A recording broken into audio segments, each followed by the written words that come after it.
Bismillahirrahmanirrahim. Assalamualaikum warahmatullahi wabarakatuh. Halo anak-anak, salam sejahtera untuk kita semua. Kembali lagi di video kali ini dengan Ibu Nida.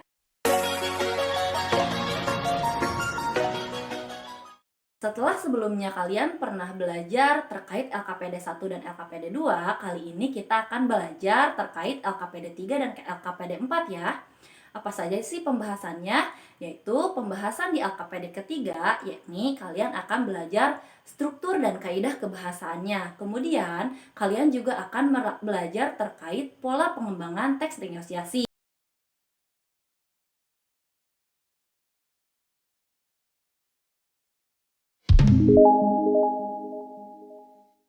Kita akan membahas terkait struktur dari teks negosiasi. Struktur dari teks negosiasi itu ada apa saja sih? Nah, struktur dari teks negosiasi itu ada 4. Nah, kita singkat menjadi OP3. Apa sih itu OP3? OP3 itu terdiri dari O, orientasi, P, pengajuan, P, penawaran, dan terakhir P, persetujuan atau disebut juga dengan kesepakatan. Nah, seperti apa saja sih contoh-contohnya, kemudian pengertian dari setiap strukturnya? Mari kita simak. Yang pertama ada orientasi atau disebut juga dengan pengenalan topik atau masalah negosiasi. Hal ini merupakan bagian dari teks yang mengungkapkan permasalahan yang ada di dalam negosiasi. Topik atau masalah itu disampaikan oleh salah satu negosiator atau oleh kedua-duanya. Contohnya seperti, mobilmu masih ada, Vid? Masih? Kamu tertarik? Nah, dari kata ini merupakan perkenalan atau awal dari topik permasalahan dari sebuah teks negosiasi. Atau contoh lain, nak, kesini ayah mau bicara. Ada apa ya? Nah, ini merupakan salah satu pembuka dari sebuah teks negosiasi. Jadi, permasalahan akan muncul jika diawali dari pembukaan pada teks tersebut.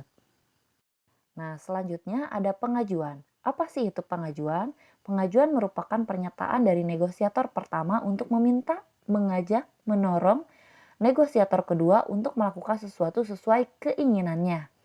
Nah, contohnya, kita belajar kelompok nanti malam di rumah saya ya. Nah, ini merupakan contoh pengajakan Fauzan ke temannya. Seperti itu ya. Kemudian contoh yang lain adalah, apa rencanamu ke depan setelah lulus SMP, nak? Nah, ini sebuah contoh pengajuan berupa pertanyaan. Jadi kedua dari contoh ini adalah contoh pengajuan berupa pertanyaan. Jadi pengajuan ini adalah orang pertama yang mengajukan keinginan mereka. Setelah itu ada penawaran. Nah, setelah pengajuan akan ada penawaran dari pihak lain. Penawaran itu berupa pernyataan-pernyataan dari kedua belah pihak berisi penawarannya atau penolakan, adu tawar tentang sesuatu yang diajukan. Pada bagian ini tiap pihak menyampaikan sejumlah argumentasi beserta alasan-alasan. Diingat ya, alasan-alasan yang dibuat adalah alasan yang logis dan mudah mempengaruhi orang lain. Nah, contohnya seperti pada bagian teks berikut ini. Nah, pada teks yang dilingkari merah, di sini ada kutipan penawaran. Jadi, penawaran ini adalah timbal balik atau efek dari pengajuan yang telah dilakukan sebelumnya. Jadi, ketika orang lain mengajukan, maka si negosiator atau lawan negosiator berhak untuk mengajukan apa yang dia inginkan. Nah, yang terakhir yaitu adanya kesepakatan. Kesepakatan ini berupa keputusan antara dua belah pihak, baik itu yang berupa persetujuan maupun tidak setuju. Nah, contohnya seperti kalimat final pada teks negosiasi tersebut, seperti siap, jangan khawatir, sip, terima kasih kalau begitu. Nah, pada contoh ini, Iqmal menyetujui bahwa dia akan mampu belajar kelompok di rumah Fauzan. Nah, sebelumnya pada LKPD ketiga, Ibu telah membuatkan sebuah soal yang mengarahkan kalian untuk menentukan struktur dari sebuah teks negosiasi. Nah, jika kalian akan mengerjakan soal lagi, Di sini kalian harus mengelompokkan seperti ini ya. Jadi, mana yang termasuk ke dalam orientasi, kemudian mana yang termasuk pengajuan dan penawaran, kemudian mana yang termasuk ke dalam persetujuan. Jadi, di sini pengajuan dan penawaran itu biasanya berbentuk selang-seling ya. Pada pembahasan kali ini, kita akan membahas mengenai teks negosiasi secara tulis. Setelah kita sebelumnya membahas mengenai teks negosiasi secara lisan, artinya secara dialog, maka kali ini kita akan belajar teks negosiasi secara tulisan. Bagaimanakah teks negosiasi secara tulisan itu? Yaitu berdasarkan surat penawaran.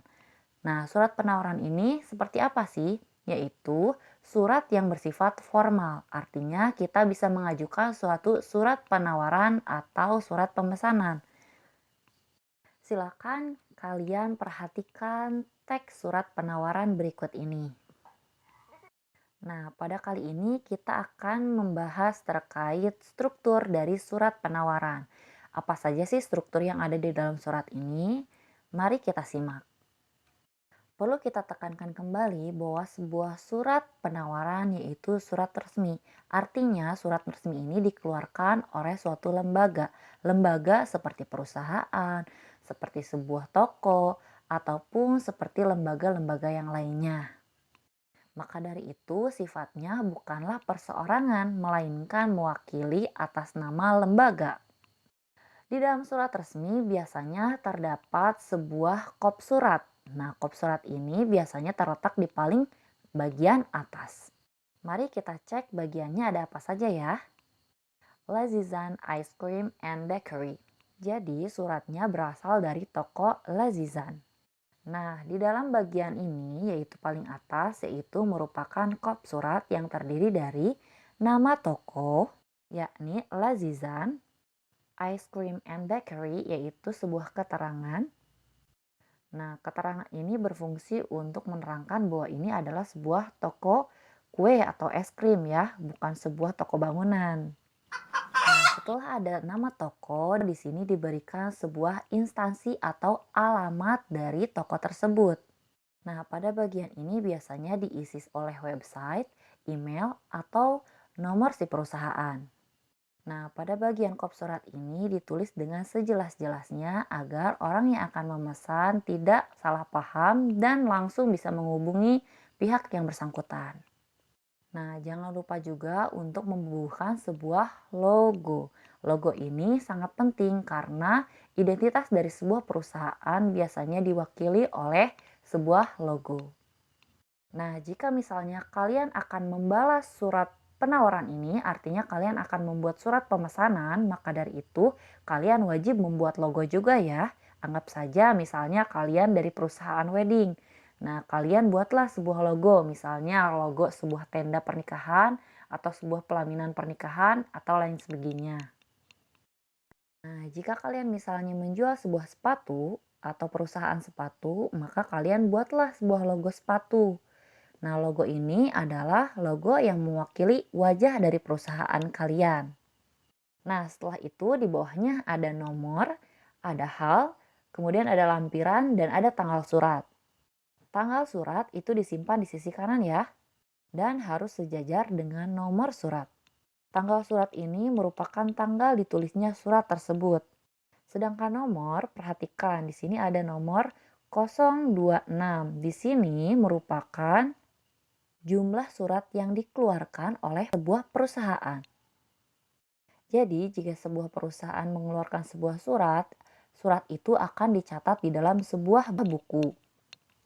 Jadi, jika sebuah perusahaan mengeluarkan surat, perusahaan tersebut akan menuliskannya di dalam buku. Contohnya, kalian misalnya membuat satu surat. Satu surat misalnya pukul 8, berarti kalian beri nomor surat 01. Kemudian jam 12-nya kalian membuat surat lagi. Berarti kalian beri nomor 02, misalnya seperti itu ya. Dan seterusnya, sebanyak jumlah surat yang kalian keluarkan. Nah, sedangkan prom di sini adalah singkatan dari promosi. Karena di sini adalah surat penawaran, jadi surat itu diberi keterangan ya bahwa surat ini adalah surat penawaran atau promosi. Dan kemudian pada akhir 2015 ini adalah tahun dikeluarkannya surat tersebut. Kemudian di sini ada hal yaitu kepentingan surat apa terkait surat ini. Jadi di sini kepentingannya yaitu penawaran produk spesial. Kemudian di bawahnya itu ada lampiran. Lampirannya itu misalnya satu lembar. Nah, biasanya lampiran ini berada di lembaran kedua yang isinya mungkin misalnya rincian harga dari toko Lazizan ini. Apabila kalian tidak melampirkan apapun, berarti tidak usah diisi, yakni di strip saja. Yang di bawahnya yaitu orang yang dituju, yakni marhaban wedding organizer. Ingat, pastikan untuk tidak membubuhkan kata kepada. Jadi langsung saja ya, yang terhormat marhaban wedding organizer. Di bawahnya yakni alamat yang akan kita tuju. Setelah penerima, yakni selanjutnya yaitu ada salam pembuka. Di dalam salam pembuka, pastikan kalian untuk membubuhkan tanda koma. Salam pembukanya untuk di contoh ini adalah kalimat dengan hormat, koma. Nah, seperti ini ya. Di bawah salam pembuka, di situ ada isi suratnya atau tubuh surat. Nah, di dalamnya merupakan inti dari surat tersebut. Tubuh surat terdiri dari bagian pembuka, isi, maksud atau tujuan dari surat tersebut, dan yang terakhir adalah penutup. Jika kita lihat paragraf 1 dan paragraf 2 merupakan pembuka surat. Kemudian paragraf ketiga merupakan inti dari bagian surat tersebut. Dan yang terakhir nomor 4 merupakan bagian dari penutup. Setelah tubuh surat, yakni salam penutup dari surat tersebut. Diikuti oleh nama, tanda tangan, dan jabatan dari orang yang bertanggung jawab yang membuat surat tersebut. Tadi adalah contoh surat penawaran beserta strukturnya.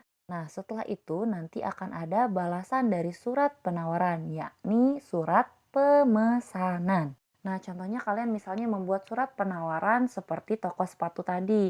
Nah, di situ kalian tawarkan kepada orang yang bersangkutan. Nah, setelah orang yang bersangkutan tersebut misalnya tertarik dengan produk kalian, maka orang lain akan membuat surat pemesanan. Nah, jika kalian misalnya penasaran dengan surat pemesanan, strukturnya seperti apa sih, Bu? Nah, sebenarnya strukturnya sama, hampir sama dengan surat penawaran. Yang membedakan hanya ada pada isi atau tubuh dari surat tersebut. Jadi, jika surat penawaran itu berisi mengenai penawaran suatu produk, nah, kalau misalnya surat pemesanan yaitu mengenai isi memesan atau isi pesanan kalian terhadap orang yang dituju. Nah, alhamdulillah pembelajaran hari ini Ibu cukupkan sekian. Ibu tutup dengan hamdalah. Alhamdulillahirabbil alamin. Wabillahi taufiq wal hidayah. Wassalamualaikum warahmatullahi wabarakatuh. Semangat.